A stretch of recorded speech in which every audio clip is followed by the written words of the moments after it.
بسم اللہ الرحمن الرحیم۔ السلام علیکم۔ اینی، کمرے میں آؤ۔ میرے کمرے میں ایک ہنگامہ برپا تھا۔ کپڑوں کا ڈھیر بکھرا ہوا تھا اور کتابیں بھی ہر طرف پھیلی ہوئی تھیں۔ یہ کہتے ہوئے امی چلی گئی۔ میں نے تار سے کپڑے اتارے، کمرے کے اندر چلی گئی۔ بادل گرجنا شروع ہو گئے تھے۔ میرے چھوٹے بھائی کو بھی کل رات سے بخار تھا۔ وہ بھی بخار کی وجہ سے رو رہا تھا۔ امی نے اسے دوائی پلائی اور گود میں اٹھا کر اسے چپ کرانے لگی۔ اتنے میں ندا اور قاسم ٹیوشن سے گھر چلے آئے۔ انہیں دیکھتے ہی امی نے کہا، شکر ہے تم لوگ گھر آ گئے، میں بہت پریشان ہو رہی تھی۔ میں نے بہن بھائیوں کو کھانا گرم کر کے دیا۔ شام ہوتی جا رہی تھی، موسم بہت خراب تھا۔ میں نے کہا، جی امی۔ میں کچن میں چلی گئی۔ میرے بھائی اور بہن نے بیگ رکھا، ہاتھ دھو کر کھانا کھانے کے لیے کچن میں ہی چلے آئے۔ میں نے کھانا گرم کر کے سالن پلیٹوں میں ڈالا ہی تھا کہ لائٹ چلی گئی۔ امی کی آواز آئی، آئے ہائے کمبخت چلی گئی بجلی، پتہ نہیں اب کب آئے۔ اینی، موم بتی جلا لے۔ میں نے کہا، جی امی جلا رہی ہوں۔ امی بولی، باہر تو گرج چمک شروع ہو گئی ہے، نہیں آئے تو حکیم صاحب نہیں آئے۔ 100 مرتبہ انہیں کہہ چکی ہوں کہ حکیم صاحب مجھے سادہ موبائل ہی لے دیں، بندہ خیر خیریت تو پوچھ ہی لیتا ہے، مگر مجال ہے جو ان کے کان پر جوں رینگتی ہو۔ میں ہی پاگل ہوں جو کھپتی رہتی ہوں۔ اینی، تو بھی کھانا کھا لے۔ کھانا کھاؤ اور بستروں میں گھس جاؤ کیونکہ بجلی اب نہیں آتی۔ اگلے ہی لمحے گرج چمک کے ساتھ تیز بارش شروع ہو گئی۔ چھوٹا بھائی سو چکا تھا۔ امی نے اسے بستر پر لٹایا اور بولی، شکر ہے سو گیا۔ ہم نے کھانا ختم کیا۔ میرے چھوٹے بہن بھائی اپنے اپنے بستر میں سونے کے لیے چلے گئے۔ باہر دھواں دھار بارش شروع ہو چکی تھی۔ میں کمرے میں آئی اور بولی، امی آپ کے لیے کھانا لے آؤں؟ امی نے کہا، نہیں، میرا دل نہیں کر رہا ہے۔ میں نے کہا، امی موسم خراب ہونے کی وجہ سے ابو کہیں رک گئے ہوں گے، آپ پریشان نہ ہوں۔ امی خاموشی سے باہر برستی بارش کو دیکھ رہی تھی۔ میں دوبارہ کچن میں گئی، برتن دھو کر رکھے، موم بتی کمرے میں لے آئی اور اپنے کمرے میں چلی گئی۔ میرے کمرے کی کھڑکی کھلی تھی۔ میں کھڑکی کے قریب بیٹھ کر برستی بارش کو دیکھنے لگی۔ میں 6 سال کی تھی جب امی ہارٹ اٹیک کی وجہ سے دنیا سے چلی گئی۔ امی کے دنیا سے جانے کے بعد ابو دوسری شادی نہیں کرنا چاہتے تھے کیونکہ امی اور ابو کی پسند کی شادی تھی۔ امی اور ابو کے درمیان جو محبت تھی، سارا خاندان اس کا گواہ تھا۔ ابو امی کی ناگہانی موت سے بہت دکھی تھے۔ خیر جیسے تیسے 1 سال بعد خاندان والوں نے زبردستی ابو کی شادی کرا دی۔ ابو کی شادی تو ہو گئی مگر میری ستیلی امی ابو کے دل میں میری امی کی محبت سے ہمیشہ نالا رہی۔ بہرحال ابو نے ہمیشہ اپنی ذمہ داریاں پوری کی، بلکہ وہ میری خواہشات کو پس پش ڈال دیتے تھے، لیکن میرے ستیلے بہن بھائی کی خواہش ضرور پوری کرتے تاکہ امی یہ محسوس نہ کریں کہ ابو انہیں یا بچوں کو اگنور کر رہے ہیں۔ قاسم 4تھی کلاس میں پڑھ رہا تھا اور ندا تیسری جماعت۔ سب سے چھوٹا بھائی 10 مہینے کا تھا۔ اس کا نام ابراہیم ہے۔ میری عمر 17 سال تھی۔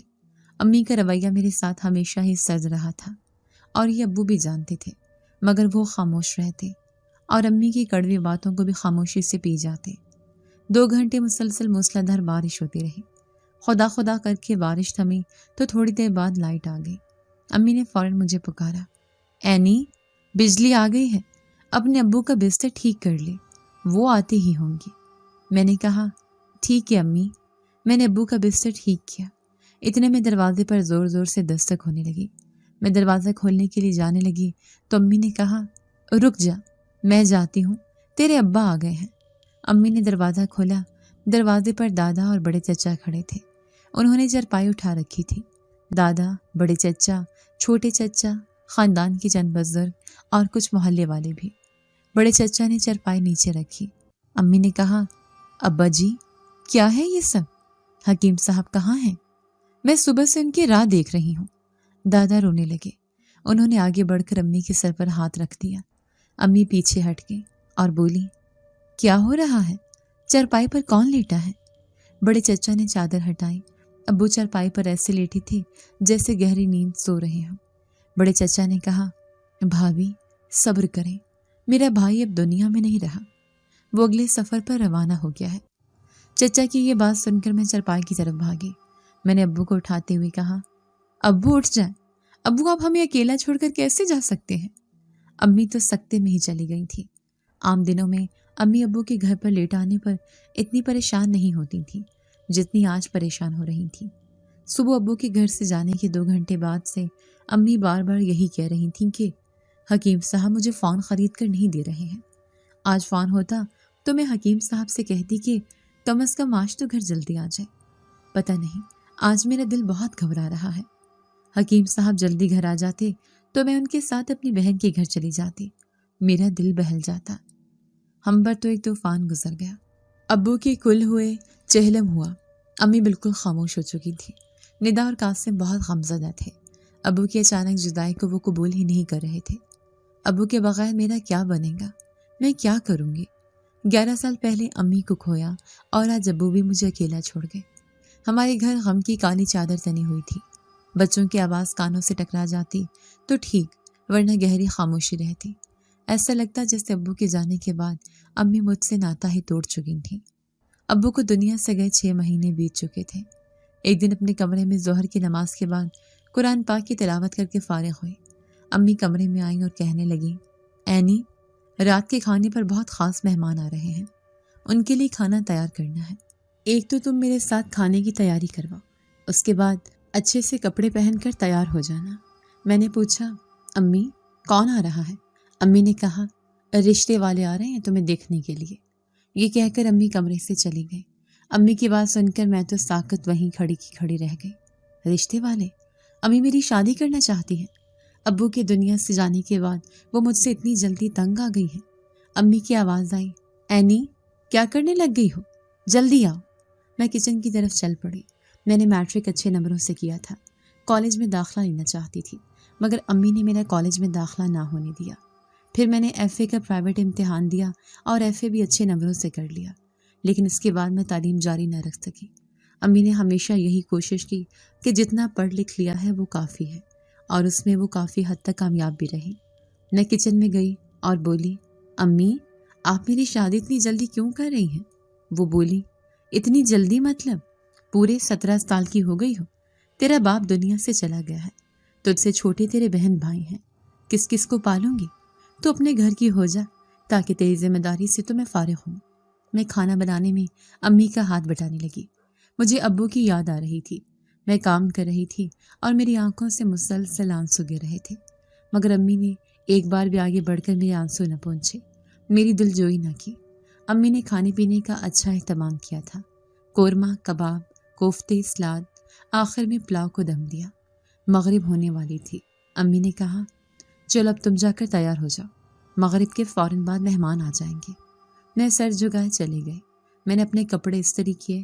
مغرب کی اذانیں شروع ہو چکی تھیں۔ میں نے وضو کر کے نماز ادا کی اور اللہ سے رو رو کر اپنے اچھے کل کے لیے ڈھیروں دعائیں کی۔ نماز کے بعد میں نے کپڑے پہنے۔ امی نے اپنی ہلکی جیولری لا کر مجھے دیکھے، یہ بھی پہن لو اور لپسٹک لگا لو۔ امی کے حکم کے مطابق میں نے خود کو تیار کر لیا۔ تھوڑی ہی دیر میں مہمان آ گئے۔ امی نے دروازہ کھولا اور بولی، ارے السلام علیکم۔ ویلکم ویلکم، ماشاء اللہ، میں آپ لوگوں کا انتظار کر رہی تھی۔ جمشید بیٹا نہیں آیا؟ آنٹی نے کہا، نہیں، وہ بہت شرمیلا ہے، اس نے کہا کہ آپ لوگ خود ہی چلے جائیں۔ امی بولی، ماشاء اللہ ماشاء اللہ، بہت سعادت مند بچہ ہے۔ آنٹی نے کہا، جی وہ تو ہے۔ امی بولی، آپ لوگ اندر آ جائیں۔ امی انہیں اپنے کمرے میں لے گئی۔ انکل اور آنٹی تھے، یقیناً لڑکے کے ماں باپ ہوں گے۔ میں اپنے کمرے کی کھڑکی سے چھپ کر انہیں دیکھ رہی تھی۔ اچانک امی کی آواز آئی، اینی۔ میں نے چونک کر امی کی طرف دیکھا۔ وہ بولی، کیا ہوا، ڈر کیوں گئی ہو؟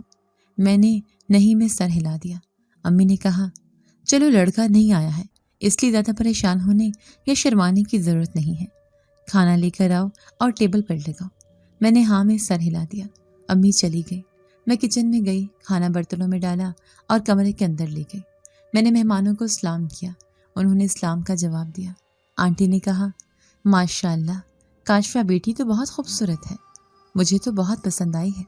امی نے کہا، جمشید بیٹا بھی آ گیا ہوتا تو اچھا ہوتا۔ آنٹی بولی، اس کی آپ فکر نہ کریں، میرے بیٹے نے تو سب کچھ مجھ پر چھوڑا ہے۔ پھر آنٹی نے انکل کو کہنی مارتے ہوئے کہا، کیوں جی، بتائیں نا۔ انکل بولے، جی جی بالکل۔